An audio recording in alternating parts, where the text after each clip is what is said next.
You're back with us right here on The Morning Show, right here on ETV. Now, social media is a form of media that has massively influenced our lives over the years. Now, whether you're connecting with a loved one on Facebook or spying on your crush's pictures on Instagram, there's no doubt that it's a daily part of many of our lives. For many, though, it's a career, and whether they're working on, brands or on the daily or influencing us, it's become a sought-after career choice. Joining me this morning is Executive Creative Director for Digital at Penquin, a brand and communications agency, along with Chabalala, who's a content creator extraordinaire, and together we're all unpacking the business of all things social media. Ladies, welcome to The Morning Show. Thank you. It's an early morning, right? Yeah, I've been yawning all morning. Yes, pretty early. But we're looking good. The makeup's on fleek. Thank you. We're feeling good. I mean, there was one thing I needed to get out today, is the fact that social media is so massive. Yeah. It's been for a number of years, and I think, like the intro said, it's influenced so many of our lives for many, many years. And I wanted to start with you, Nicole. Sure. You work at an agency called Penquin, Yes. and I mean, you work in social media on the daily. You understand this beast that it has become. I don't know if I'd say I'd understand. I'm actively almost always working to understand Right, it, though. and to be honest, the thing with social media, it's constantly changing all the Yes. time. So I had to just ask you, how do you stay up to date with what's happening in this world? So I actually get asked that question a lot, and my answer is always the same, is you have to be actively there. Yeah. There's no way to be keeping up with it just by reading articles. I know that's the classic, read articles, stay up to date on trends. You won't. You have to actively be, not necessarily participating from a creation perspective, but I'm more of a participator in the background. I'm always on TikTok, I'm always on Instagram, and that's the only way that you're seeing what's trending, the way that people are formatting content, what's performing, where people are seeing engagement, how other brands are actively using social media to their advantage. That's the only way that you actively learn. Versus I don't think it's very theoretical. Yes. I think it's very practical. It's such a loaded industry, and we flip it over to someone like you, Payela, who is essentially in the business of social media. Social media is what pays some of your bills. It does. Actively every day you're out there creating content, you're working with brands. Yeah, we had a chat now. Yeah. She did work with Suzuki, who's one of my clients. I found that out as well. So and we're it's such a like, great yay, marry of synergy. the two of you together. I love that as well. But Payela, for you, I mean, content creation, it's bread and butter. So you make this a serious thing. Has it always been a dream to do content creation? Oh, no. No. I didn't have dreams per se in terms of this, this space. I was a 9-to-5 girly. I was working in a legal firm for a while, starting to be a corporate governance. I was that girl. And I just realized my last exam that is not what I want to do. I just got up and I didn't finish my exam, and this is where I am now. Wow. And going back where I started was basically me recording my weight loss journey. That's all it was. That's how I got introduced to social we can media. all relate to that every day of our lives. I've been on one ever since. I haven't gotten to the end of it, but I mean, I'm here now because now it brought me to social media with beauty and what I'm doing right now. So, no, it's not what I've always wanted to do. Nicole, you mentioned it. You work with so many brands on a daily basis at Penquin, and one of them is Suzuki. And it's always been interesting for me to get the perspective of someone who works at the agency, because back in the day when I was a cool kid, I also did some influencer work. And I always wanted to think following these days is such a big factor when it comes to booking the influencer, but there's a fine line between following and authenticity, and someone who actually speaks to an audience directly the message you're trying to convey. How do you navigate between choosing someone, yes, who's got the following, but still hits the targets on hitting the brands with what you need to get them to do? Yeah, so I think that is what is the trickiest part of selecting somebody that's going to work with the brand, because it's not only about following, it's also do they have authentic engagement? But also on top of that, are they a brand fit? Yeah. Because not everybody, even if you have 1.5 million followers, doesn't mean that you're going to make sense for my client. So good. Yes. It's not necessarily just about mass reach and awareness, which you'll get when you have that size of an audience. Does it make sense? Do the values of the brand and the influencer align? Are what you're working to achieve the same? So I think there's a lot of things at play, and I also don't think that following plays as big of a role as it used to. I think if you're looking for just mass reach and awareness, for sure, get an influencer that has 20 million followers, put out a hashtag ad, and call it a day. But I think a lot of brands are actively looking to build partnerships and collaborations with content creators, because it is more about the content than it is necessarily about the mass awareness. So we're seeing a big shift move from macro influencers, so the big guys with 1 million and up to like nano and micro, like the smaller influencers that just have really genuine, authentic engagement, but also really high quality content. Yeah.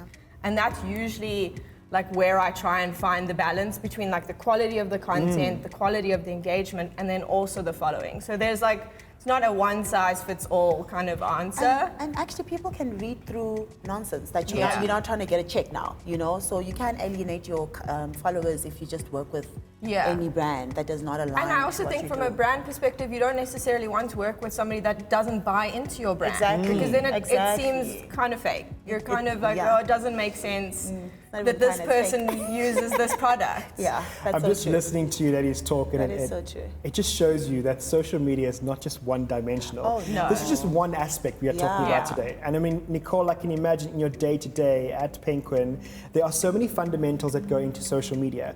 Give me a snapshot into what a day as an executive creative director in digital looks like. Every single day is probably different. It first starts off with me struggling to wake up. It is. I'm so sorry. It is day the like today. running joke at the office that is she awake? We'll see. So I think there was some concern if I'd make it here today. But then yeah, just heading into the office, a lot of it is client meetings. I spend most of my time interacting with client. I think at my level within the business, that's where I find the most value. That's how I understand best and how I can filter that down into the team's best. But also a lot of it's spent of just reviewing a lot of things, looking at a ton of content, giving feedback. Like I've kind of, I guess, where I'm at, moved away from the actual execution a lot from a day-to-day perspective. So a lot of it's just having an opinion, which is fun because I like having those. But yeah, just kind of interacting with teams. So I work across all of our teams, so all of our clients, and just giving feedback, reviewing, make sure we're on brand tone, everything is making sense. Yeah. That's most of the day-to-day. But like 90% meetings. Yeah, no, makes sense. That's the all corporate day. girly lifestyle. But for you, I think it's so important to have, Nicole here from an agency, Yeah. because I think influencers out there always want to get booked. They always want to do things Yeah. with brands and agencies. But I want to know from you, as an influencer, as a content creator Yeah. yourself, what are some of the things that you think agencies or brands forget about when please tell taking a me. content creator into consideration? You know, the main thing that I feel like is an issue is that they don't understand that it is a business. Sometimes Right. they just think that they're just doing it because we want to be famous, we want to do this. And I will say that some content creators of course, don't treat it like a business, So of course now, if you're not treating it like a business, nobody's going to respect you in that level. So now you meet an agency, you work with them, they don't pay you on time. They forget that you've got things to you get 6, 7, have bills to pay. 8 months payment terms, and I'm just like, I did the work in a rush. You wanted it today. How am I not? You know what I mean? So Yeah. the biggest concern I feel for content creators right now is being paid on time and shorter terms, so that we can have sort of a consistent payment plan. You know what I mean? I think that's the main one. And just also meeting us at a people level, that we human first, talk to me like a person. I'm not so that we can just find common ground, Yes. build that relationship, and then we grow from there. It's a bit of a tricky one with the social media aspect. Yeah, I but- always find that so interesting because I hear the horror stories Yeah. more often than not, in terms of like influencers really having to fight for decent payment, but also yes. decent payment terms and Yes. like timelines. Yes. And it's bizarre to me because you'd never do that with a traditional media supplier. So That Yeah. if part. you're buying TV spots or radio Yeah. spots, that's not going to happen if you're not paying. Exactly. So I just always find it strange Yeah. that from a digital and social perspective, maybe because it's newer in the industry and like traditional media has like Yeah. long-standing legacy and history, Yeah.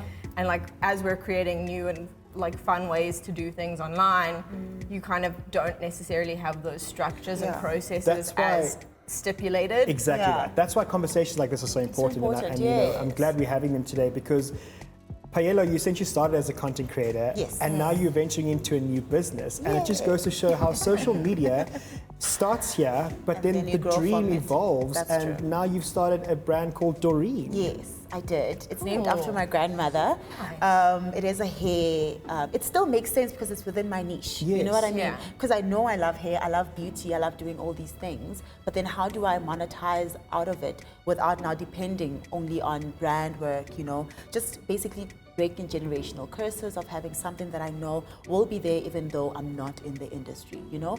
And yes, social media has helped a lot because most of my customers are from social media, and they already trust my, you know, my reviews and how I speak about hair, because all I do is teach about your wigs, how do you take care of it, you know, and I dabbed a bit in the makeup side and everything, so it just works perfectly. You found your niche and I love it so much. But Nicole, just quickly before we close off, if someone wants to work in social media or any kind of aspect in that realm, that ecosystem, what advice would you give them? Because it's not as easy as you think. Not. Yeah, I think the biggest advice that I give to people is just maintaining space in the space. So like actively participating. If you enjoy content, consume content. I am a big consumer of content. At any time of the day, I'm either on YouTube or TikTok or like, and a Netflix counts. That's the way that you're kind of staying up to date. Yes. Because the only way that you're going to edge yourself out of the industry or not find yourself in the industry is not understanding the way that, like, the cultural nuances that are going on. Like what I'm looking for within my team specifically, and I've always looked for, is like diversity, inclusivity, but also cultural nuances. So there's things that I understand that somebody else doesn't understand. It's those different perspectives and that it's are just golden. have an interesting perspective and an understanding of like the social realm, especially in a local space. Oftentimes brands kind of get given like international stuff and they're like, make it work. And from a social media perspective, that's where we have room to play and really localize. So being able to find a voice and utilize your voice has always been something that I look for in somebody. Like whenever I hire somebody, I kind of do like writing tests, stuff like that, so I can see that tonality and see if that comes through. And personality is also a big thing. Even though you're not necessarily creating your own content, you need to have enough personality to like create a personality for a brand. And that's always something that I look for. And I mean, brands also work with people they like. Exactly. So you need to be likable, be nice to people. You can't just be there and think that you like, you know. Yeah, that's definitely one of the trickier things with working with content creators. Some of them definitely It's a bit of an have issue. been It's difficult. those divas, Nicole. It's those divas. I see you have trauma. It's so stressful. I just want to just answer my call. Yeah, literally. Or send me my invoice on time, but they're never late with that. No. We're never late with that. Listen, ladies, this has been so informative. I feel like we can carry on for so much longer. And I'm going to invite you back another time to just carry on this conversation, because I think there's so much to unpack. And people out there watching today wanting to start a career as a content creator or be a social media manager, and there's so much that goes into it. So thanks so much for sharing the insight and the knowledge, and just good luck with Doreen. Thank you. I'm going to go check it out. Exactly, and keep making fire at Penquin. Thank you. On that note, thank you so much to Nicole and Payela for giving us insight into the business behind social media and for shedding some light on this incredible topic. There's so much more coming up on The Morning Show. Stay tuned. We've got so much more to see.